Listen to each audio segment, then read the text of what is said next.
Next, we shall count permutations. And in particular, we shall first count all permutations of a given set. So once and for all, let me agree that if n is a non-negative integer, then bracket n will mean the n-element set 1, 2, and so on n. This is, of course, the same symbol as the Iverson bracket, but in the Iverson bracket, you have a statement inside. Here you have a number inside, so there should not be any confusion. So in particular, if you put 0 inside, you get the empty set. And furthermore, let Sn be the set. So again, if n in n, then Sn shall denote the set of all permutations of n. This set is known as the n's symmetric group, and everyone who's been in an abstract algebra class has seen it under that very name. So here is our first theorem.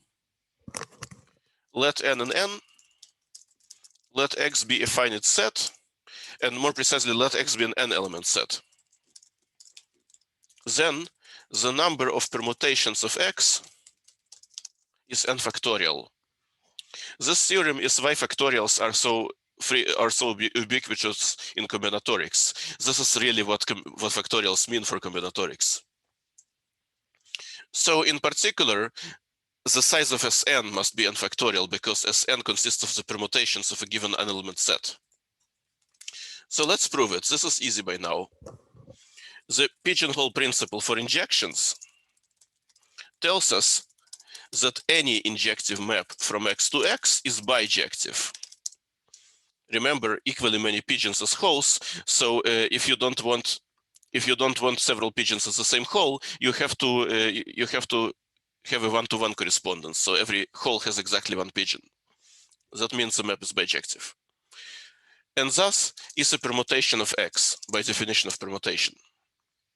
Conversely, of course, every permutation of X is bijective, therefore injective. So combining these two observations, we see that the permutations of X are precisely the injective maps from X to X.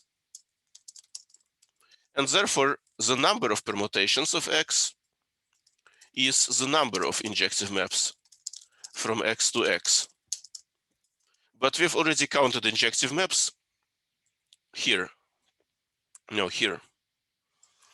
And we just plug into this formula. N times n minus 1 times n minus 2 times n minus n plus 1 by one of the theorems above. Because X is an n-element set. And of course, n minus n plus 1 is 1, so the product goes until 1.